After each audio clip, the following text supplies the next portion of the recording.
एक दफ़ा का जिक्र है कि किसी जंगल में एक फाख्ता और चोंटी रहते थे।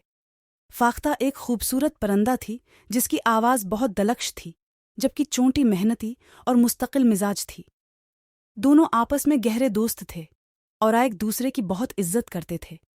एक दिन फाख्ता एक दरख्त की शाख पर बैठी थी। दरिया बह रहा था, जिसका पानी साफ और ठंडा था। दरख्त के नीचे चिवंटी दरिया के किनारे पानी पीने आई।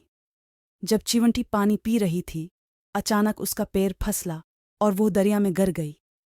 चिवंटी तैरने की कोशिश कर रही थी, मगर पानी का बहाव तेज था, जिससे वो बहती जा रही थी।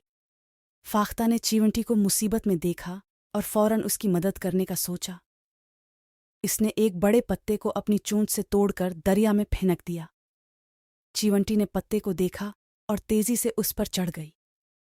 पत्ता दरिया के बहाव के साथ किनारे की तरफ आया और चिवंटी ने अपनी जान बचा ली।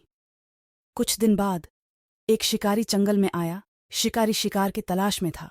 वो इस दरख्त के करीब आया जहां फाख्ता बैठा करती थी।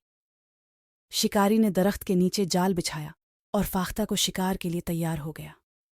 चिवंटी, जो करीब ही अपने बल में थी, ने शिकारी को देखा और उसकी नीयत भानप ली।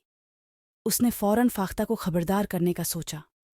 चिवंटी ने जल्दी से शिकारी के जूते पर चढ़कर उसके पांव में जोर से काटा। शिकारी दर्द से चीख उठा और उसकी चीख सुनकर फाख्ता चौंक गई। शिकारी का निशाना खत्म हो गया। फाख्ता ने फौरन अपनी जान बचाने के लिए उड़ान भरी और दरख्त से दूर चली गई। फाख्ता ने चिवंटी का शुक्रिया अदा किया और कहा, तुमने मेरी जिंदगी बचाकर मुझ पर बहुत बड़ा एहसान किया है। चिवंटी ने मुस्कुराते हुए जवाब दिया, हमें हमेशा दूसरों की मदद करनी चाहिए, क्योंकि नेकी का बदला नेकी होता है।